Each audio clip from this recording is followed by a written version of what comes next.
What's going on, Chazz? Not much. How you doing today? Oh, I'm doing well. Are you still excited about the conversation that we're having? Yeah, I'm pretty excited. Like I said, this has been a good series for the last 3 weeks, and tonight, like I said, we still got plenty more to go. Yeah, we're going to talk about the biological damages of stress and what it does to our body. So we just want to give people a chance to kind of just chime in, but we definitely want to say we thank all of those who watch this broadcast faithfully every Wednesday at 6 o'clock Central Standard Time. We appreciate your support in just making this broadcast something that is important because we talk about issues and subject matters that all of us should be willing to discuss. That's why it's called Adults Only. So this is our fourth week, man, and we still going strong. I don't see any end in sight. So are you up for the talking about this subject that's important?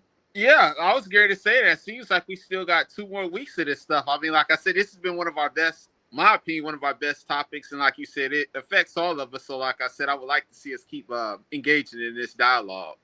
Well, today we're going to be talking about something that quietly affects every part of our lives. And what we say when we say that, we mean we're talking about stress.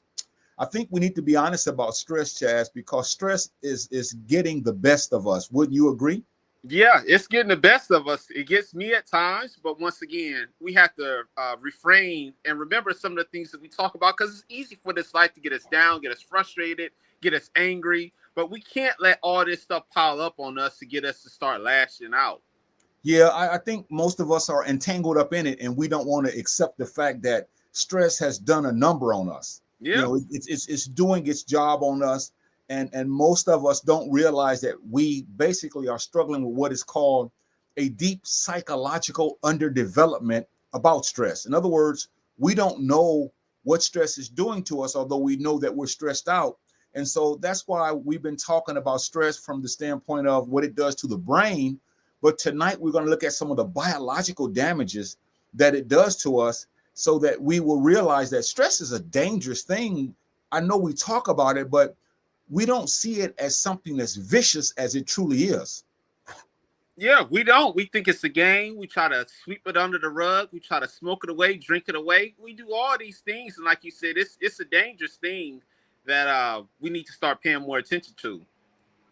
It says stress not only affects our brains, but it also affects our bodies. As we have on some more talking points, it weakens our bones. It makes us our immune systems very, very weak. This is the damage that stress over the years, throughout the days, throughout the weeks, will continue to do to the body if we keep letting it do that to us. Yeah, and see, we've been telling people about the importance of exercising, but it's more than exercising because you could exercise all you want.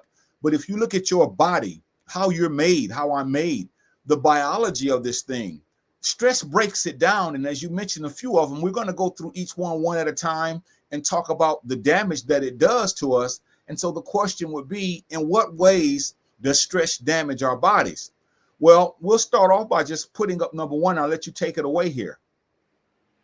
Stress raises blood pressure. It absolutely does. So basically, when we have stress, these are hormones that are released with adrenaline and cortisol. And basically, it increases our heart rate. As our heart rates get stronger and faster and faster, these are almost signs that you could be leading to a potential heart attack if you're not taking notice of these things. Yeah, and I think a lot of people don't look at it this way because we just say, oh, I have high blood pressure.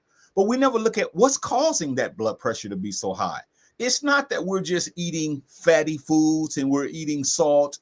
We're putting things in our body like greasy foods, and it's not like we're just not drinking water. And those things play its part. But we don't often see the damage and the toll that stress plays in our lives and what it does to us. And this is why some of our blood pressure is off the charts, man. 120 over 80 is supposed to be the normal rate, but a lot of our rates are higher than that, and a lot of it is due to stress because of all the things that we have going on, all the people that we hang around, all the mess we put in our minds. And I think we need to really look at stress. It raises that blood pressure, and we don't look at our blood pressure as being raised from stress. We just look at the foods we eat. Look, can I ask you something real quick? Sure. Okay, on the blood pressure, because I look at a lot of stuff on YouTube, and it seems like a lot of these doctors, and they do have their license, and they are legit, but it seems like the bar is always moving. Back in the day, I believe the blood pressure that was supposed to be normal was, like you said, 115 over 75 or something like that. Each, I think 3 or 4 years, it keeps raising. So now they're saying even if you have a blood pressure of, let's say, 130 over 75 or 130 over 80, they're saying that's okay. So what number do you say is okay? Because like I said, if you keep going to Google and YouTube, the bar keeps moving and the charts keep changing. So what ideal blood pressure would you say is normal for the average adult? I would say the 120 over 80, but I also would look at our weight. I would look at our height and our weight, see, because our weight and our height has a lot to do with our blood pressure. And so most of us, we don't realize that we have to take care of our bodies. And when we don't take care of our bodies, things like our blood pressure raise, things like strokes happen, heart attacks, and that's stress related. But we don't often look at this was done because of stress. We like to sugarcoat it and say, well, this person had so much on their mind, but we didn't call it what it was. And it's basically stress. And a lot of us are just, like I said earlier, we caught up in it because what it does, Chazz, it makes your heart beat faster. And that's what raises your blood pressure. And your heart's supposed to beat a steady certain amount of times per minute. But when we don't do right, and when stress gets the best of us, it speeds the heart rate up, and we basically having an early death. Sister Mashana fires in here on our first comment, and she says, hello, we appreciate her. Sister Barbara fires in here. She says, Hotel, we appreciate her as well. I want to go to the next one too, because you mentioned that, and I definitely want to talk a little bit about this here. Number 2, stress weakens the immune system. It does. As far as our immune systems, we wonder why we're always sick. We're wondering why we're always catching these colds. We're wondering why we're always getting these illnesses. It's because of stress. And you can go to Google and type this information in. It shows you time after time, throughout the weeks, throughout the days, years, and months. All that stress is not good for your immune system. And now, since we're shifting into what you call almost the so-called winter, you better keep this stress under control, because a lot of people start to get sick around this time. And you don't want to be walking around sniffing and coughing and sneezing every 5 seconds and catching these illnesses and colds. But yes, stress is linked to a weak immune system. And what we have to do is we have to define in simple terms, like, what is the immune system?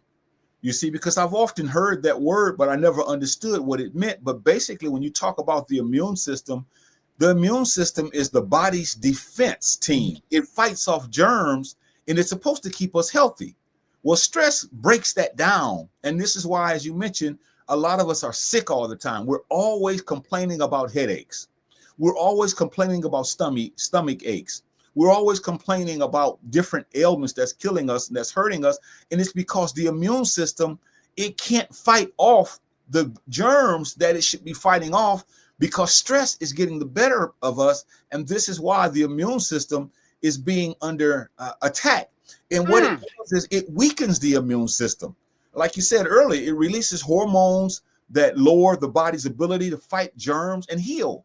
And so we have to look at what is really going on. And I think this is a very serious discussion that a lot of people need to just join in, because this is nothing to play with. And I think last week I said something about how we play around with things a lot, but it's something that we shouldn't be playing with. But many of us, we do play with stress.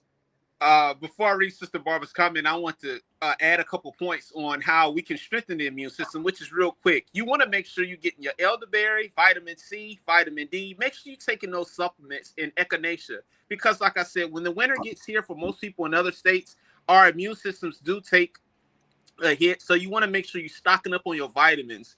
And you don't have to overdo it, but make sure you're taking a couple per day to strengthen that immune system back up.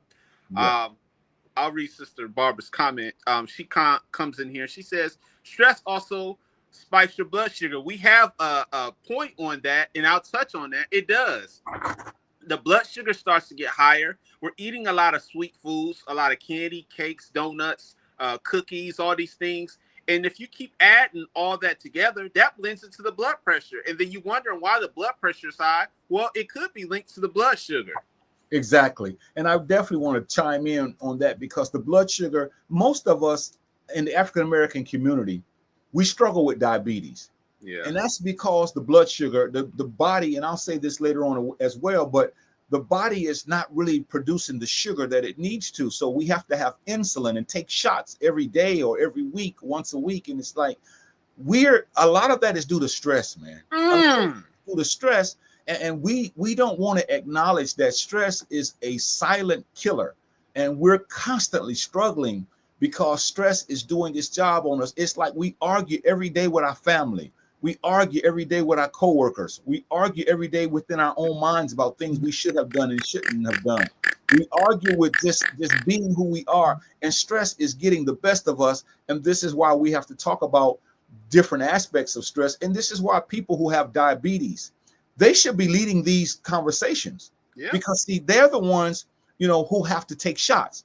They know their body is not producing the sugar. So instead of just taking the shots, you have to put something with that. Just because you're taking insulin and taking the shots due to stress and all that stuff that we're putting in our bodies, we've got to stop and we have to dissect this thing for what it really is and show that stress is doing a great damage to all of us. And I know I don't want to keep backtracking, but I just want to add to that about the blood sugar. I've noticed too, sometimes when a person is a diabetic, and let's say sometimes they say, I'm going to cut back on sugar. I'm not going to eat any sugar today, or I'm not going to eat that much. What tends to happen is that it can get too low. So you be out in public, you be doing your grocery shopping, or you're out and about, and then that person that's a diabetic, they get weak, they get really lethargic, they start slowing down, and they're wondering like, okay, hold on, wait a minute. They need a young man or a young woman or their relative to go in the store for them and purchase them some M&Ms or something to get that blood sugar up. So the bad thing about it is that if it's too low, you can get real weak. So you got to find a common ground. And I've seen a lot of people who struggle with that, where we're out and about and they're getting real tired.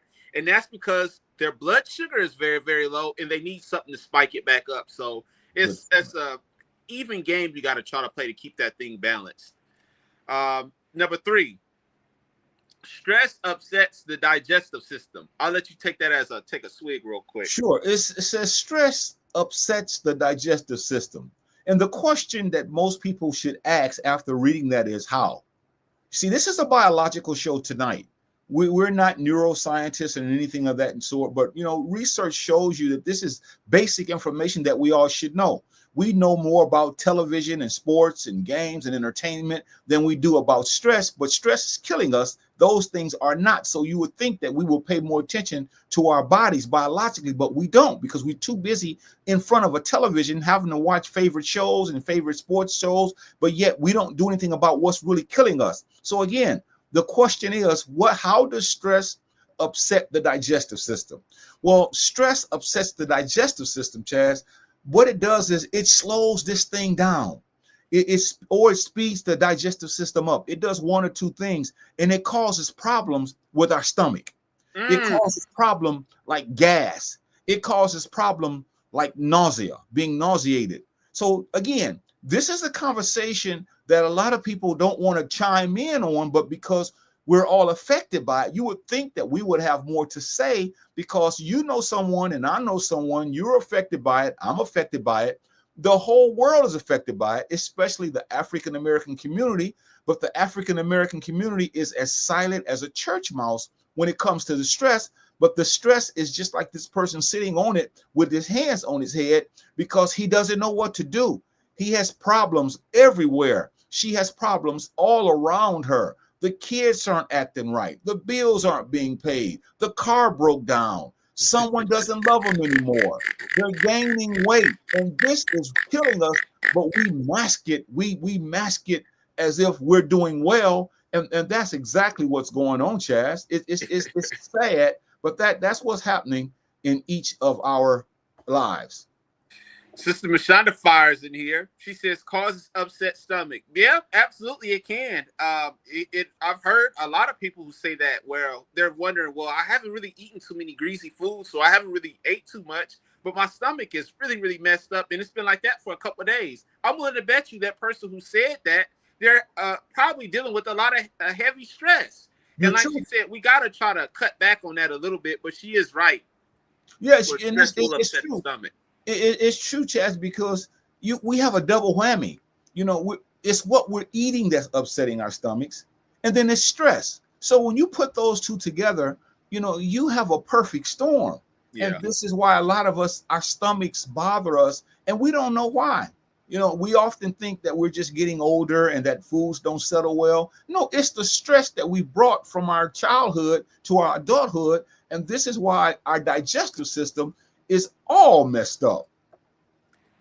Stress damages the prefrontal cortex. Now we talked about this, I believe, a couple of weeks ago, but it does. It breaks down to a whole bunch of things. You're wondering why you're always forgetting things. You're wondering why you can't remember what you just thought about 2 minutes ago. You're wondering why just certain things that you used to remember, you can't remember that good now because that prefrontal cortex is messed up. And stress will do that if you keep letting it do that to you.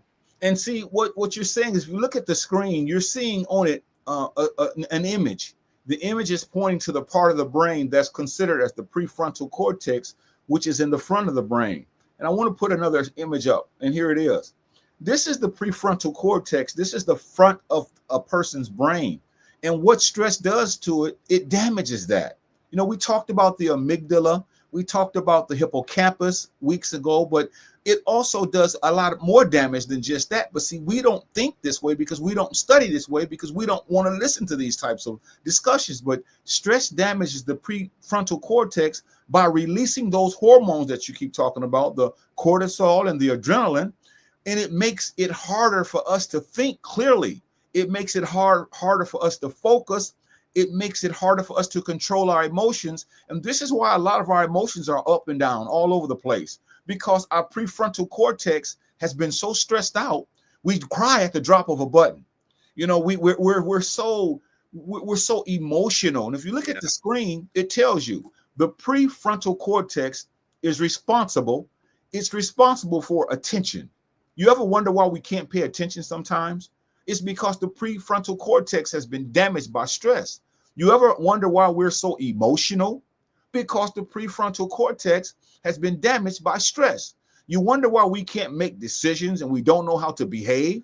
It's because the prefrontal cortex has been damaged by stress, and a lot of us do not want to accept the fact that we really need help, Chazz. Yeah. This is a broadcast that's really for all of us, you, me, and every one of us. But unfortunately, we think our lives are all together, but stress is getting the better of us. And this is why we have to show images like this to show you what it does to you biologically, because we don't talk about what happens to us biologically. All we talk about is how we feel, but something is going on in our brain, man. Mm-hmm. And this is really crucial when we talk about this. Yeah.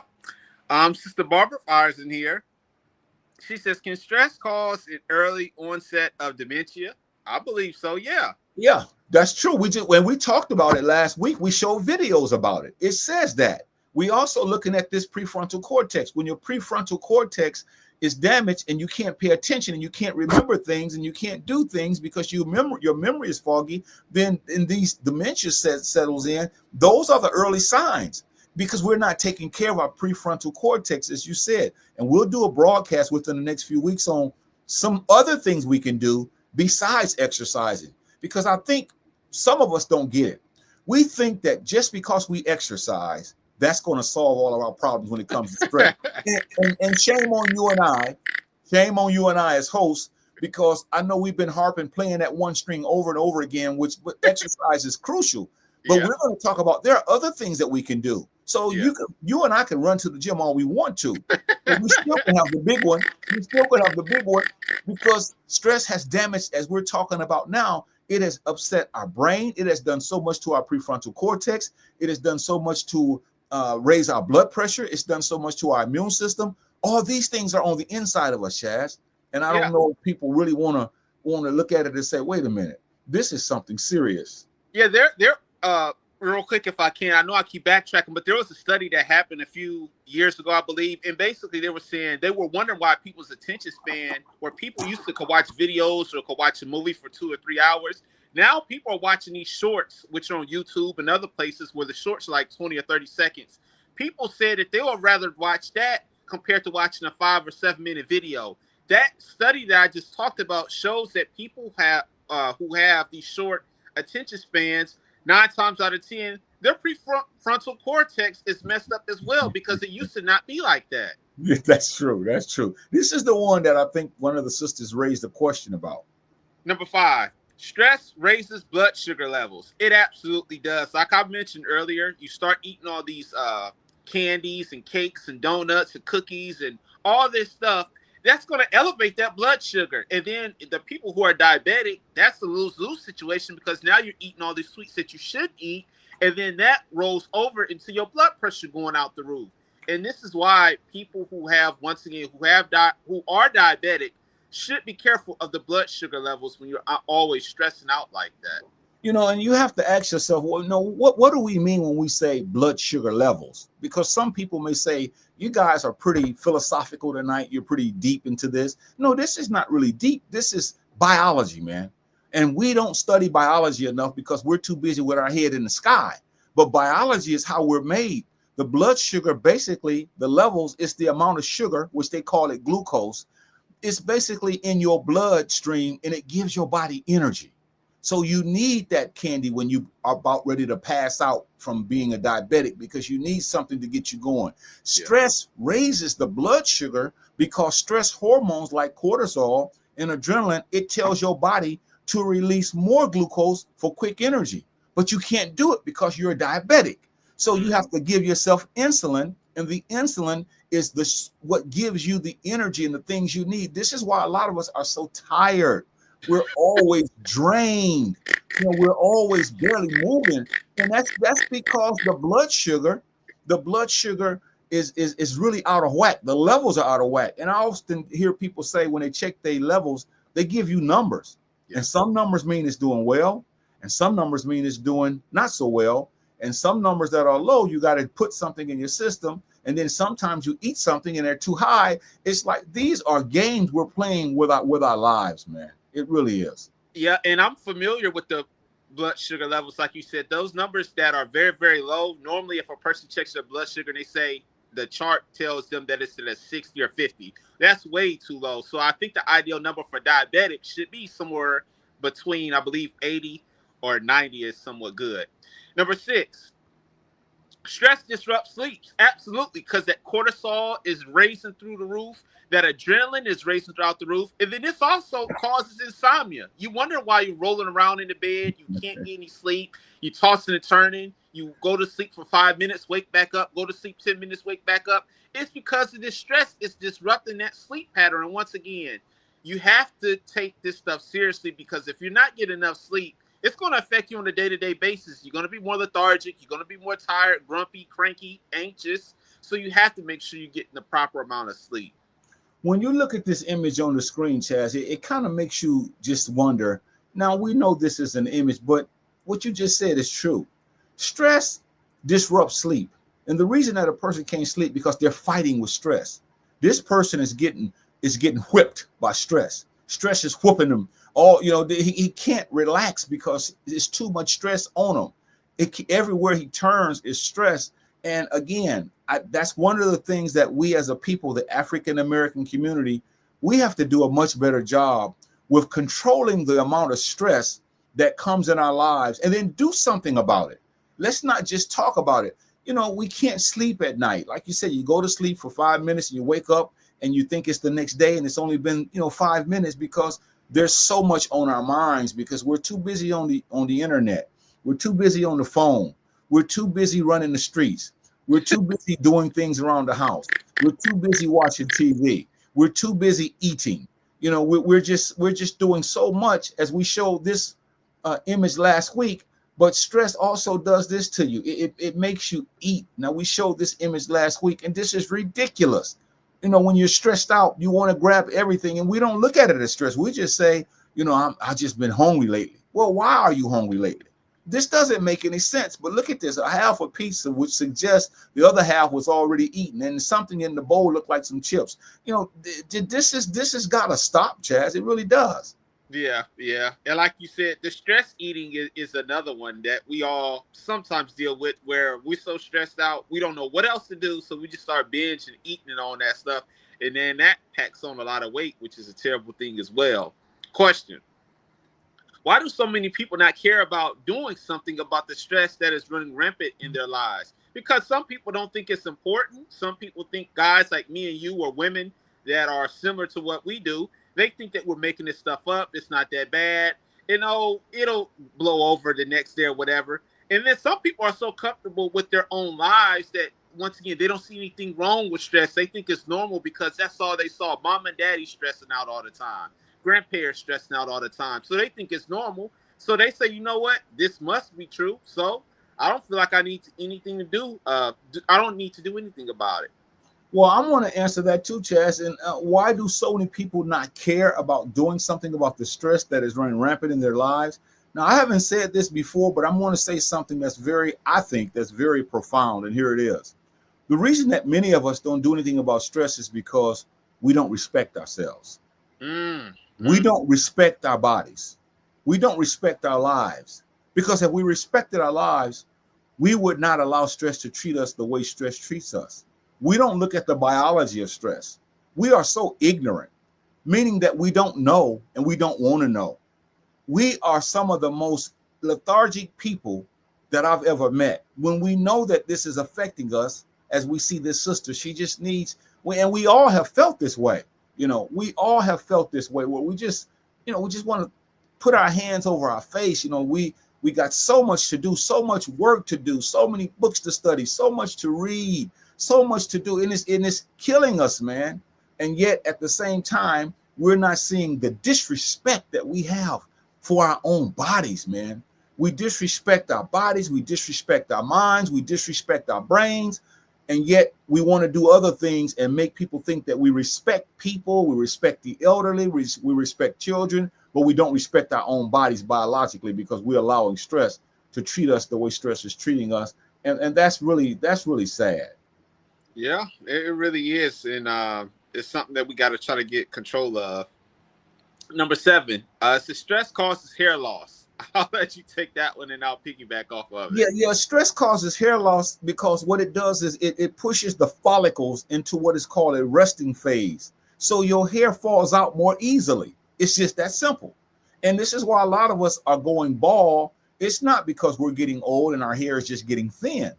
It's because stress, and some of that is true, but some of it is because stress is making sure that your hair doesn't grow and my hair doesn't grow because it's getting the best of us. And these are things that we don't get into often because we never looked at stress causing us to lose our hair.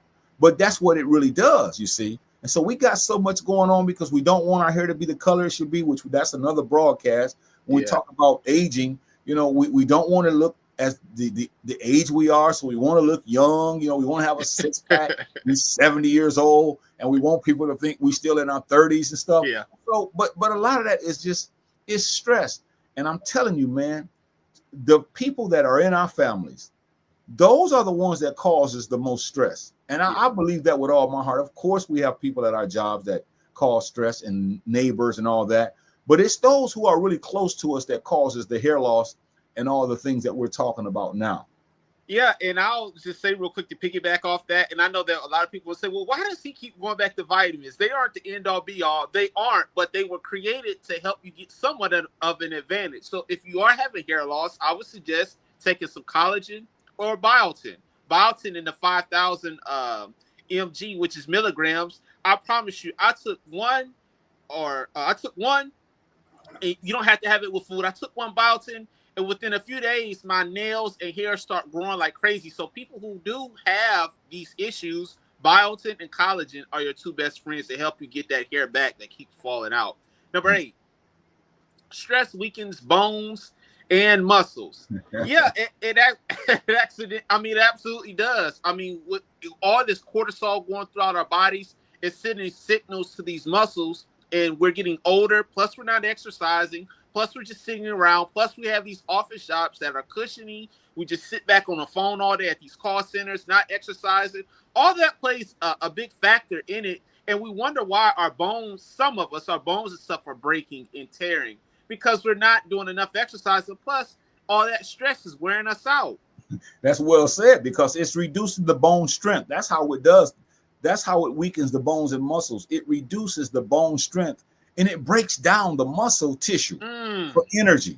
So we want to lift weights, but we can't lift weights because every time we strain to lift weights, stress is saying, hey, you know what? Put it down because I'm not going to let you do it. And we don't see we don't see that as being stress. We just say, oh, I'm getting older. And as I get older, I can't do what I used to do. Well, that's true too. But a lot of it is stress related. And we keep sweeping that under the carpet. Stress has not only done that, I should say, but this is what it makes us want to do. When it weakens our bones and muscles, it makes us want to do that. That's all we want to do because we have no energy for anything else. We just want to lie around, and we'll say it all the time. Well, you know, Chazz, today I'm not feeling up to it. Okay. Then the next 2 days, you know, Chazz, I ain't feeling up to it today. You asked me in 3 days, well, Jahi, big brother, you been working out? No, you know, I just ain't been feeling it. I'm stressed out, you see. And I'm not telling you, instead of me saying I'm stressed, I'm just saying I ain't feeling it. And so when you ask me, well, why aren't you feeling it? Then I'm going to blame something else. Well, you know, it's the kids, it's this, it's that, and the other. But yet it's really stress. I don't feel like doing anything. I'm always tired. I'm always fatigued. I want to be left alone. I want to lie down on a couch or in a bed and just sleep my life away because I'm stressed out and I don't want to deal with that. Absolutely well said. And we all can attest to that. We have family members or even ourselves sometimes we get in that funk where, like you said, we just want to go home after work and just lay down, not be bothered. We just want to lay it on the couch, as you say. And this sister right here is a perfect example of what we want to do all day, every day. You call their phone, they're not answering. You text them, they're not answering. Leave voicemails, they're not answering. And you're wondering, are these dudes all right? No, they are okay. They're just stressed out because they're just sleeping 24/7. And it's not good to be sleeping like that all day and night. That's true. That's true. Sister Barbara fires in here. She says, big facts. I stress from family. I want to touch on that, Chazz, because I know what she's saying and I know what I'm saying, but I want to put a caveat on this one because I don't want people to misunderstand me. And sometimes I say things and I let them go and people tend to misunderstand what I'm saying. But I'm going to go back here and I'm going to backtrack just for a second. Now, I said that earlier and she's saying that now and she's right. Family members do stress us out. But here's the part I wanted to clarify. We allow them to, Chazz. Mm-hmm. See, if I could blame somebody for my stress, then I should be okay. But that's not the way it works. See, I allow my family, maybe that should have been one of the points. We allow our family members to stress us out because we shouldn't allow them to stress us out.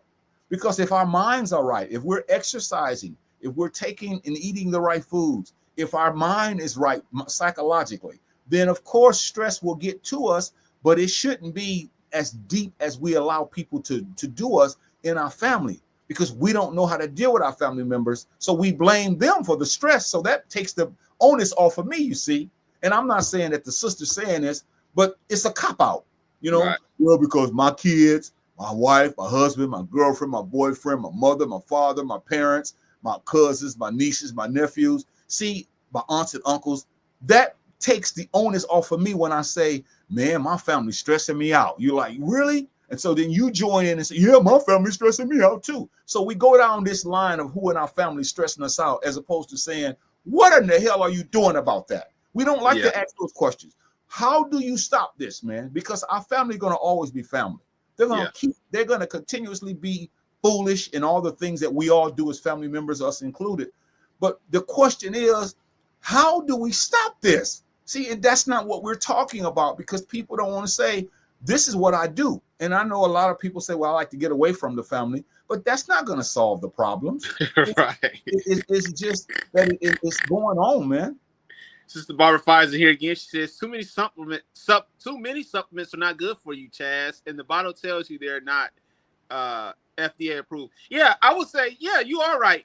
Too much of anything is not good. I'm not saying to take all these pills or supplements every day, but like we said about the immune system that gets weakened, you do want to make sure you're taking your elderberry stuff to strengthen that up. And once again, you don't want to overdo it by taking 7 or 8. You take 1 or maybe 2, but you don't overdo it. So, but she is right. Too many supplements is harmful, but you have to have a middle ground here to where you say you take 1 every 3 days to read the bottle. So it's like a give and take 50-50 here, but she is right. Too many supplements aren't good for you.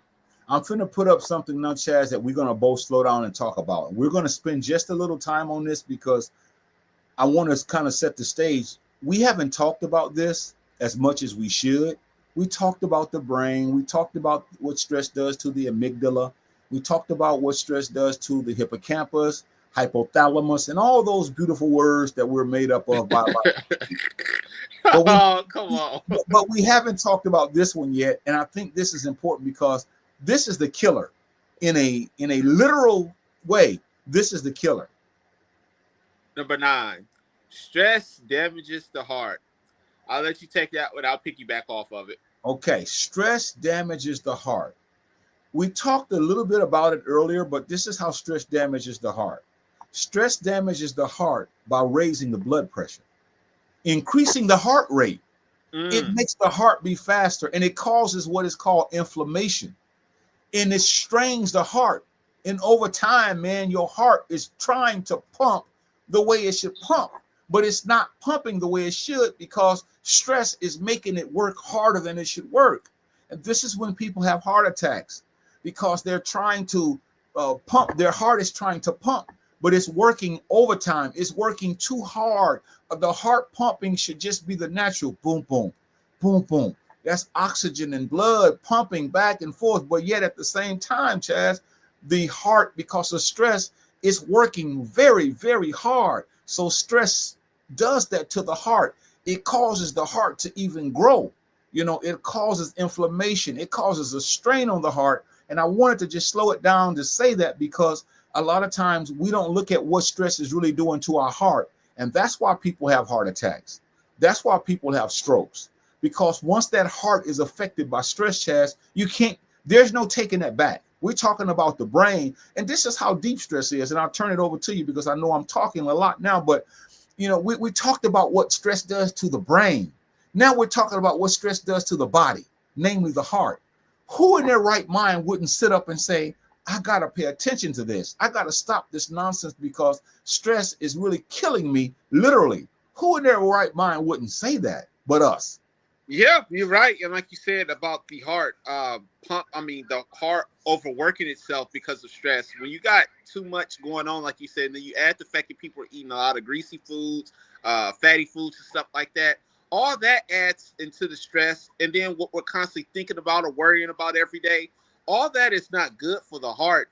And like you mentioned, when it has to work overtime and triple overtime, you're asking for trouble. That's what we should be doing to stress what you see on this screen. We should be putting a foot to stress. We really should. But instead of us putting a foot to stress, this is ideally what we should be doing to stress, but this is what stress is really doing to us. See, now we're being real now. We like to think this is why I will not stop saying this.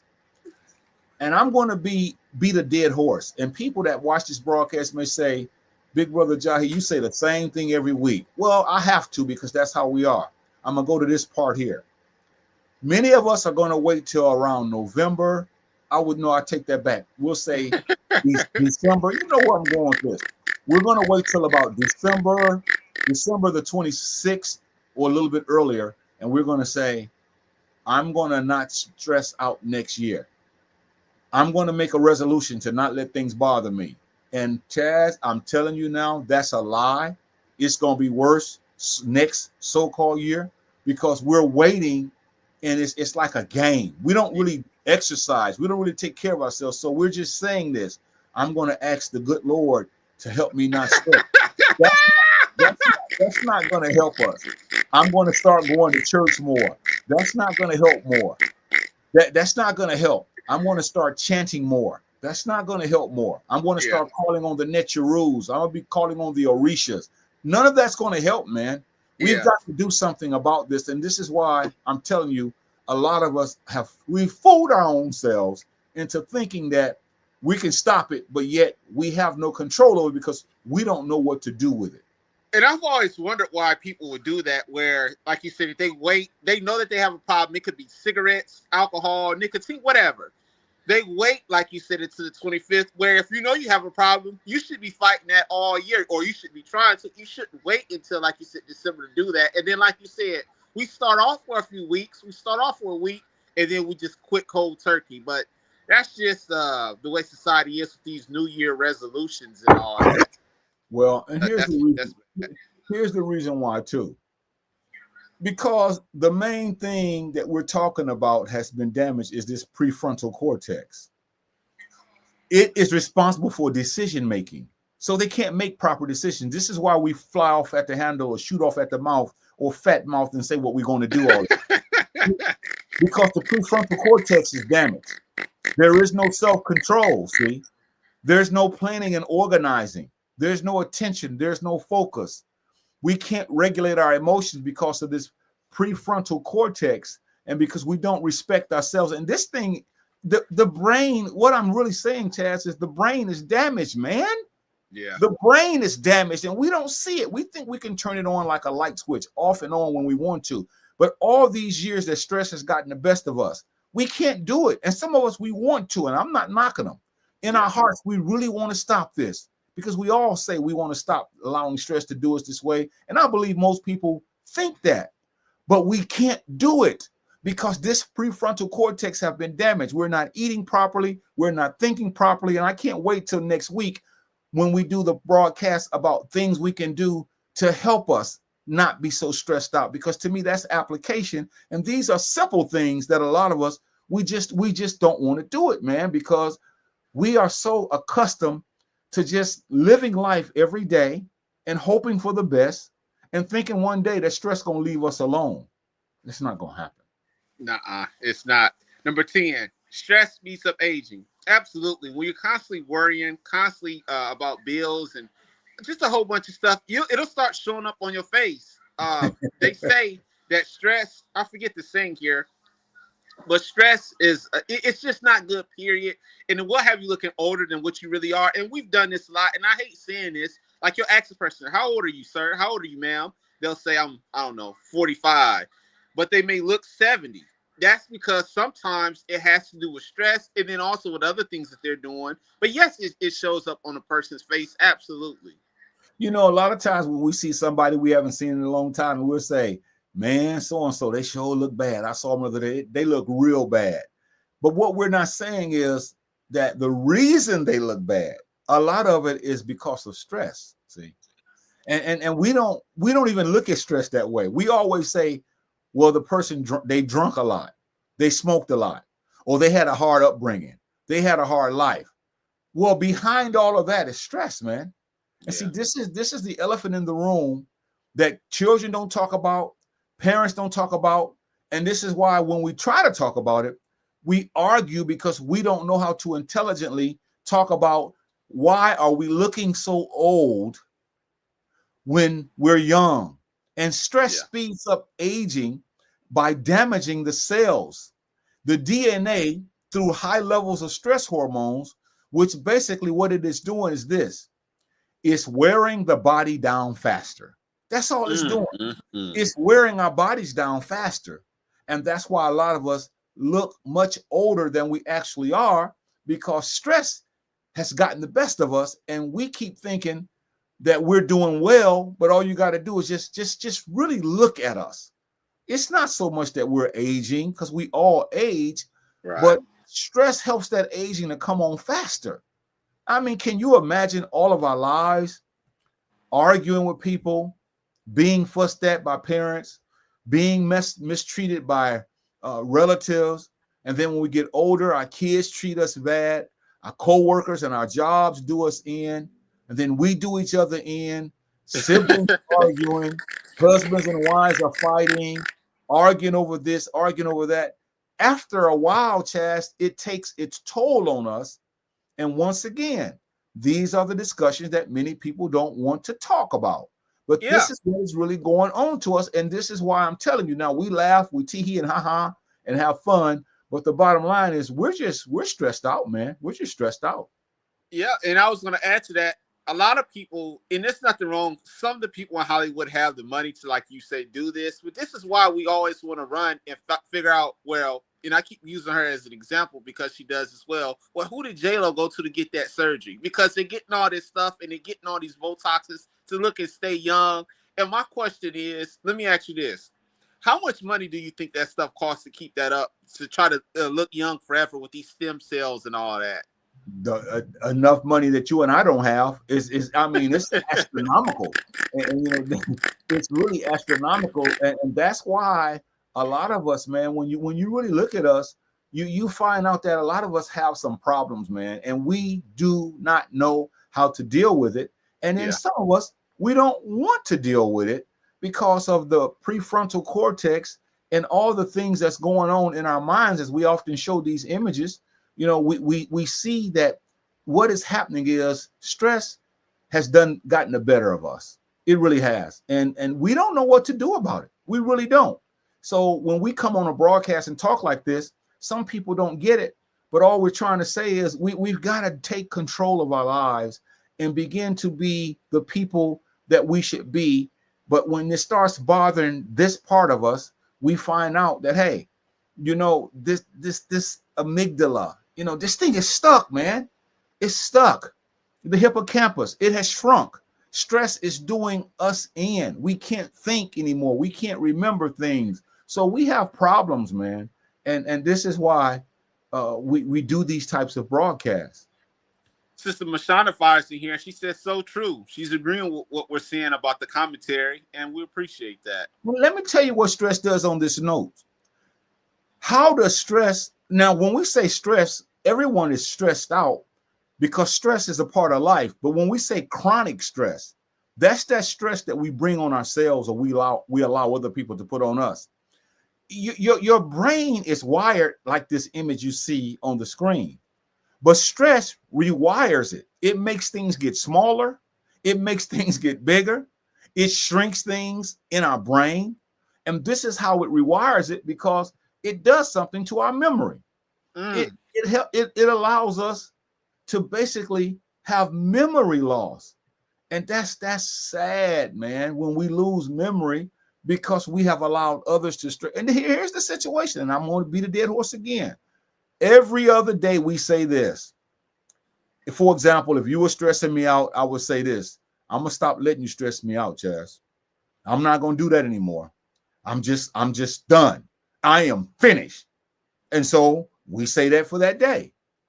But the very next day, you do something and I'm stressing again.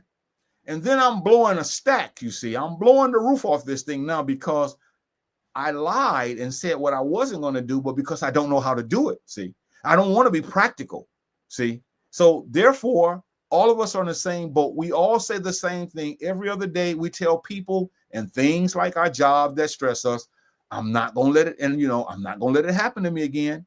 But what stress does is it leads to memory loss, man. Memory loss. That's bad.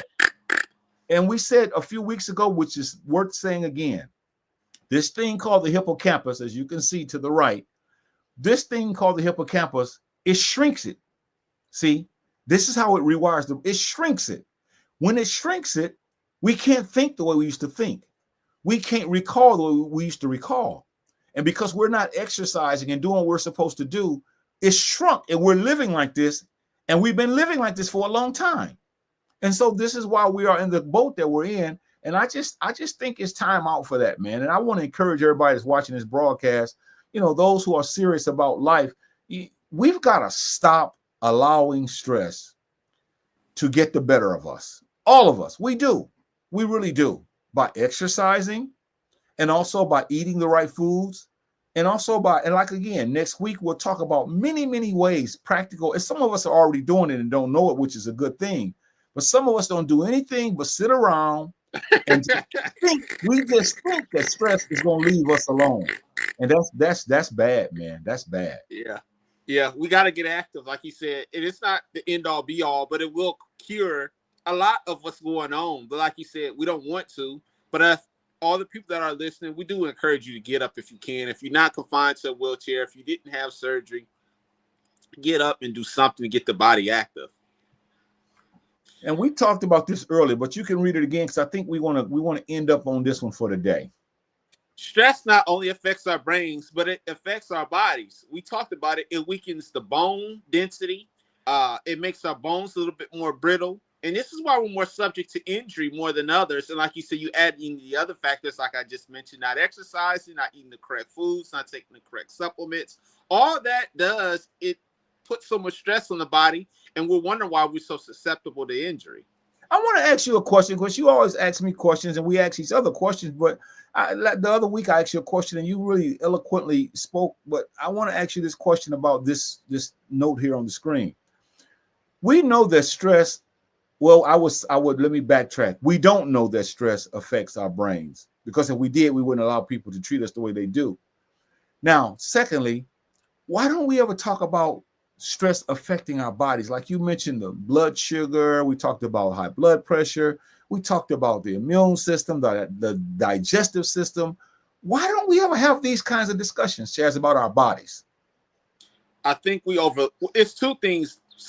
If 50-50 here. Some of us overlook our bodies because we're not interested. We don't really care. And then there's the other half of people who think it's not that important. So I will kind of break it down to 50-50, where there's a half of people, 50% of the people who just don't care. And then the other half, they minimize it and say it's not as bad as me and you are making it out to be. But it's very bad. What would your answer be? I agree with you also, and I just think again that we don't respect ourselves. We don't respect our bodies, and this is why we, like when a prostitute does something, we'll say, well, she doesn't respect her body, so she's letting other people take advantage of her. Well, we don't respect our bodies because we're letting stress take advantage of us. Now I know that's a bad scenario, Right. analogy, but what I'm trying to say is, in both cases, we're not allowing our bodies to be used for what they're supposed to be used for. And all of us who talk spirituality or Christianity and Islamic, all of these religions, we say that God, the creator, gave us a body, but yet we abuse the body. Because if we really believe what we said, we would take care of the body, because we're saying that this body was given to us. I think in the Bible, it talks about the body as the temple. Well, the temple is messed up if that's the case, because the temple is being destroyed. But see, we don't look at the temple like that. See, we always want to look at it as a figurative word so people can think we're spiritual, we know a lot. But if that's true, your body is the temple, then look at these broke down temples, these tore up temples, these stressed out temples. These temples, man. We don't want to talk about these kind of temples. We just want to talk about an imaginary temple that looks great, plush, velvet inside of the temple is red, the carpet in the temple, the stands are great. But in reality, if you look at our temples, that temple is busted up, man. That temple is tore up from the floor up. Right, you need to stop, but I get your point. Savannah in here. She says, is there a possibility that the shrinkage of the hippocampus could also be what's called blockage? Well, no, I don't think that it's blocking anything. It's doing what it's doing. It shrinks. There's two different concepts here: shrinkage and blockage. Blockage is when you stop something from coming through. Shrinkage is when this thing gets smaller. And so I think that's two different issues we're talking about. Once again, I'm not a neuroscientist, but I believe, based upon our studies, that's dangerous. Both of them are. But the shrinkage is really bad because we have allowed stress to get the better of us. Yeah. Anything could be blocked, but the shrinkage is terrible because the hippocampus wasn't made to be shrunk. It's made to stay the same size and grow a little bit based upon our activity that we do, whether it be exercising, whether it be reading books, whether it be doing things to stimulate the mind. So I would say, no, those are two different concepts, shrinkage and blockage. And once again, it affects our bodies. And I know all my life I've had discussions about some of everything growing up, but I don't remember a whole lot of times I spoke with people, whether they were in my family or friends or coworkers. Just when I look back over my life, I've never had these kind of discussions where we talked about stress, other than we're not going to let somebody stop stressing us, but we never talked about what it does to us. We just talk about how we feel and what we're going to do. We always lie about that. Have you had many discussions about what stress does to your body with just people in general? No, not really. Like you said, we talked about the things that are stressing us out, but as far as like the impact, how to fight this stress off, I can't really recall too many conversations that I've had with relatives or friends as well. So yeah, you're spot on with your assessment as well. Okay, well, we're going to go ahead and going to say our little goodbyes, but we have 5 minutes. We want to kind of share some things with you first. We're going to continue this discussion next week on stress. It's so much more. So just sit back and relax. I hope everybody's taking notes. I hope you're enjoying what we're talking about. But we definitely want you to know that we have more information to share with you about stress, because stress is doing exactly what you see on this image. You see it busting through the wall. You see it tearing the wall up. Well, this is our bodies. It's doing this to our bodies. And a lot of us don't really understand that stress has killed a lot of us. And we don't call it stress. We say, I've just been eating the wrong foods and I had a heart attack. But it's really, all that is related to stress. That's why we're eating foods and doing things that we're doing. And I think we need to really look at what stress is doing to our bodies and how we can avoid it, because it can be avoided. Not so much we can avoid stress, but we can avoid what stress does to us by counteracting stress. We can counteract this thing. But again, most of us are just like this person here. We're sitting down, with our head in our hands. We're saying things because the prefrontal cortex is damaged. The ability to pay attention, we can't pay attention. We don't know how to behave. We don't know how to judge things. Our emotions are all over whack. Just like this lady here, we're just pulling our hair out because we're just stressed out. The other images of the person eating and all of that, and the person sleeping. So I want to say to all of you that we really appreciate you. I'm gonna let Chazz close us off out rather as he normally does. We definitely want you to tell someone about this broadcast, and next week please come back, because now we're going to talk about what can we do. We know exercising is the string we've been playing on our guitar. On our stress guitar, we've been playing one string. Exercise. Next week we're going to play more strings, so you can see that it's more to it, because you can mess yourself up by thinking all I got to do is exercise and I won't be stressed out. The hippocampus will grow. That's a lie. You can exercise till the cows come home. But if that artery is being blocked, or your blood sugar is spiking, and all these other things that happens to your body, you still can have the big one. I still can have the big one. So don't cheat yourself. Don't cheat yourself now, because stress doesn't play with us. Do not cheat yourself. I'm gonna let you take it on home, Chad. I'll listen to a minute or so of you, then I'll let you take us in. But here's a couple of comments I want you to comment on, and we'll get out of here. So again, next week at 6 o'clock Central Standard Time, take us out of here, man. I appreciate you for having me on, big brother. Sister Barbara chimes in. She says, great discussion. We appreciate her for logging in. And we appreciate Sister Mashonda. She says Shemotep, which basically means, I believe, goodbye. I believe. Peace. Oh, peace. Okay. Tonight was a good broadcast once again. It was about stress, what it does to the mind, what it does to the body. How come we're always forgetting things? How come our bones seem like they're getting weaker and weaker and weaker? How come we can't remember where we put our car keys, where we put